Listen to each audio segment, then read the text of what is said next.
নমস্কাৰ মই সুস্মিতা লোকছে মুহূৰ্তৰ আন এক গুৰুত্বপূৰ্ণ খবৰ মন্ত্ৰীত্ব লাভৰ পাছতে প্ৰথমবাৰলৈ বৰাকত উপস্থিত হৈছে কৃষ্ণেন্দু পাল আৰু কৃষ্ণেন্দু পালক এতিয়া উষ্ম আদৰণি জনোৱা দেখিবলৈ পোৱা গৈছে হাজাৰ হাজাৰ লোকে ভিৰ কৰা পৰিলক্ষিত হৈছে সম্বৰ্ধনা জনাইছে মুহূৰ্তত বিশৃংখল পৰিস্থিতি পুনে পুনে বিশৃংখল মাজলৈ যাব বিচাৰিছো আৰু এদৰে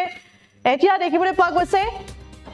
মন্ত্ৰীত্ব লাভৰ পাছতে প্ৰথমবাৰৰ বাবে বৰাকত উপস্থিত হৈছে কৃষ্ণেন্দু পাল প্ৰথমবাৰৰ বাবে বৰাকত উপস্থিত হৈছে আৰু হাজাৰ হাজাৰ লোক উপস্থিত হৈছে অজস্ৰ লোকে আসলতে ভিৰ কৰা পৰিলক্ষিত হৈছে উষ্ম আদৰণি জনোৱা দেখিবলৈ পোৱা গৈছে মন্ত্ৰীগৰাকীক এবাৰ ওচৰৰ পৰা চাবলৈ ভিৰ কৰিছে বহু লোকে ভিৰ কৰিছে আৰু সম্বৰ্ধনা জনাবলৈ ভিৰ কৰিছে আৰু সহস্ৰাধিক বাহনেৰে এদৰে ৰেলী কৰি নতুনকৈ মন্ত্ৰীত্ব লাভ কৰা মন্ত্ৰীগৰাকীক আসলতে আদৰণি জনাইছে নতুনকৈ মন্ত্ৰীত্ব লাভ কৰা পশুপালন আৰু মীন বিভাগৰ মন্ত্ৰী কৃষ্ণেন্দু পালক এদৰে শ্ৰীভূমি জিলাত আদৰণি জনোৱা দেখিবলৈ পোৱা গৈছে আমি দৃশ্যাংশ দেখুৱাৰ যত্ন কৰিছো আৰু এদৰে আসলতে সহস্ৰাধিক লোক ওলাই আহিছে সহস্ৰাধিক বাহনেৰে এদৰে আদৰিছে আৰু সম্বৰ্ধনা জনোৱা পৰিলক্ষিত হৈছে সম্বৰ্ধনা জনাবলৈ হাজাৰ হাজাৰ লোকৰ ভিৰ এতিয়া পৰিলক্ষিত হৈছে আৰু এইদৰে এতিয়া নতুনকৈ মন্ত্ৰীত্ব লাভ কৰা পশুপালন আৰু মীন বিভাগৰ মন্ত্ৰী কৃষ্ণেন্দু পালক এদৰে শ্ৰীভূমি জিলাত আদৰণি জনোৱা দেখিবলৈ পোৱা গৈছে আৰু মন্ত্ৰী শপত গ্ৰহণ কৰিয়ে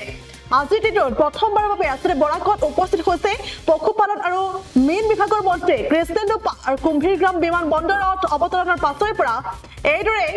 মন্ত্ৰীগৰাকীক উষ্ম আদৰণি জনোৱা পৰিলক্ষিত হৈছে বৰাকৰ ৰাইজে মন্ত্ৰীগৰাকীক উষ্ম আদৰণি জনাইছে আৰু লগতে বদৰপুৰ ঘাটত শ্ৰীভূমি জিলাত প্ৰৱেশৰ লগে লগে অগণন বিজেপি কৰ্মী উপস্থিত হৈছে আৰু অগণন বিজেপি কৰ্মী উপস্থিত হৈ সহস্ৰাধিক গাড়ীৰে কাৰ ৰেলী কৰিছে আৰু কাৰ ৰেলী কৰি শ্ৰীভূমি চহৰৰ 7 কিলোমিটাৰ নিলগত থকা টুল গেটলৈ আহিছে আৰু তাৰ পাছতে টুল গেটৰ পৰা যুৱ মৰ্চাৰ সদস্যসকলে আসলে সহস্ৰাধিক বাইকেৰে ৰেলী কৰিছে আৰু ৰেলী কৰি শ্ৰীভূমি চহৰলৈ আগুৱাই লৈ গৈছে আৰু এইদৰে এতিয়া মন্ত্ৰীগৰাকীৰ উপস্থিতিত এতিয়া সকলোৱে অজস্ৰ লোকৰ ভিৰ পৰিলক্ষিত হৈছে আৰু শ্ৰীভূমি চহৰত লক্ষাধিক বিজেপি কৰ্মীয়ে এইদৰে আদৰণি জনোৱা পৰিলক্ষিত হৈছে লক্ষাধিক বিজেপি কৰ্মীয়ে আদৰণি জনাইছে কৃষ্ণেন্দু পালক আৰু দা নিউজ প্লাছৰ সৈতে হোৱা এক সাক্ষাৎকাৰত মন্ত্ৰী কৃষ্ণেন্দু পালে এতিয়া দায়িত্ব বাঢ়িছে বুলি কৈছে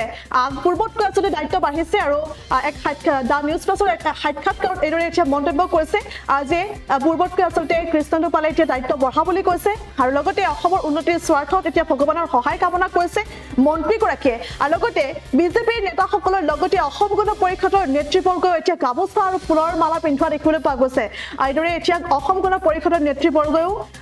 মন্ত্ৰীগৰাকীক অৰ্থাৎ কৃষ্ণেন্দু পালক গামোচা আৰু ফুলৰ মালা পিন্ধাইছে উষ্ম আদৰণি জনোৱা দেখিবলৈ পোৱা গৈছে নৱনিযুক্ত মন্ত্ৰী কৃষ্ণেন্দু পালক আৰু আনফালে মুখ্যমন্ত্ৰী হিমন্ত বিশ্ব শৰ্মাকো মন্ত্ৰী কৃষ্ণেন্দু পালে এতিয়া ধন্যবাদ জনাইছে কৃতজ্ঞতা জনোৱা পৰিলক্ষিত হৈছে মুহূৰ্তত ভাষ্য আহি পৰিছে দৰ্শকলৈ আগবঢ়াই আছো আমি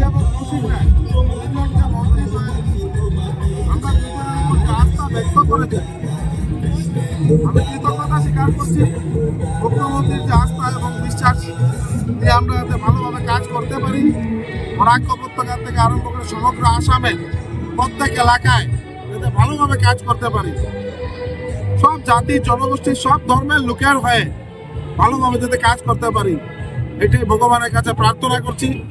এবং বিশেষ করে বরাক উপত্যকার ডেভেলপমেন্টের জন্য মাননীয় মুখ্যমন্ত্রী মহোদয় যে একটা বরাক উপত্যকা ডেভেলপমেন্ট মন্ত্রণালয় উনি যেটা নতুন করে সৃষ্টি করেছেন এবং কৌশিক রায়কে দায়িত্ব দেওয়া হয়েছে তাই বিশেষ করে মনে করি এখন বরাক উপত্যকার প্রত্যেক এলাকারই যে আমাদের যে পিছপড়া বরাকার কেউ বলতে পারবে না আর কোনো মুখ্যমন্ত্রী যদি এই দায়িত্ব নিয়ে এই কাজ করে দেখিয়েছেন উনি হলেন সর্বকালের শ্রেষ্ঠ মুখ্যমন্ত্রী ডক্টর হিমন্ত বিশ্ব শর্মা মহাশয় এবং আমি ভাগ্যবান নিজেকে ভাগ্যবান মনে করছি যে এমন একজন ব্যক্তিত্ব সমগ্র ভারতবর্ষের মধ্যে এমন একজন নেতা আমাদের সবার প্রিয় মুখ্যমন্ত্রী ডক্টর হিমন্ত বিশ্ব শর্মা মহাশয়ের নেতৃত্বে কাজ করার সুযোগ পেয়েছি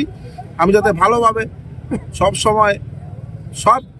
নাগরিকদের হিতে ভালোভাবে কাজ করতে পারি আমার উপর যে দায়িত্ব ন্যস্ত করা হয়েছে প্রত্যেকটা ডিপার্টমেন্টের ভালোভাবে যাতে আমি কাজ এগিয়ে নিয়ে যেতে পারি সবার সহযোগিতা কামনা করছি 1 বছর সময় মাত্র পেয়েছি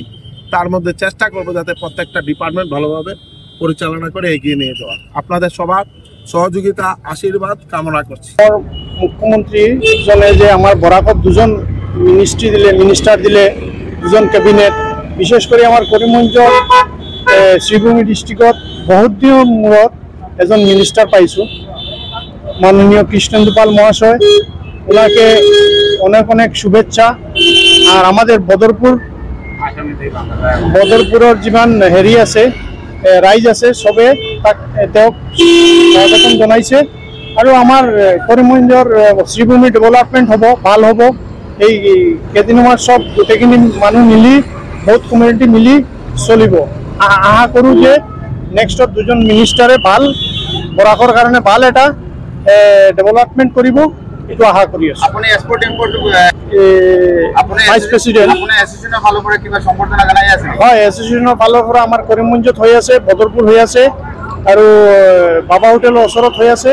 আমাৰ গোটেইখিনি এছ'চিয়েশ্যনৰ মেম্বাৰ্ছবিলাক প্ৰেচিডেণ্টছ গোটেইখিনি আহিছে আহি সম্বৰ্ধনা জ্ঞাপন কৰি আছে আমাৰ এইটোৱে ভাল লাগিল তেওঁলোকে লগাইছে কিছুমান দেখিছোঁ কিন্তু তেওঁলোকে কিবা বেলেগ কিবা বিজি আছিলোঁ শিলচৰ আছিলোঁ শুনিছোঁ লগাইছে কিছুমান দেখিছোঁ মন্ত্ৰীটো গোটেইখিনি চবৰ মন্ত্ৰী অল অসমৰ মানুহৰ মন্ত্ৰী সেইটো কাৰণে তেওঁলোকে জানে কি কৰিব আমালোকতো বিজনেছ ৰিলেটেড মানুহ বদৰপুৰৰ ৰাইজ হিচাপত আহিছোঁ তেওঁক ভাল পাওঁ হিচাপত আৰু বিশেষ কৰি মাননীয় মুখ্যমন্ত্ৰী হিমন্ত বিশ্ব শৰ্মাক ধন্যবাদ জ্ঞাপন কৰিছোঁ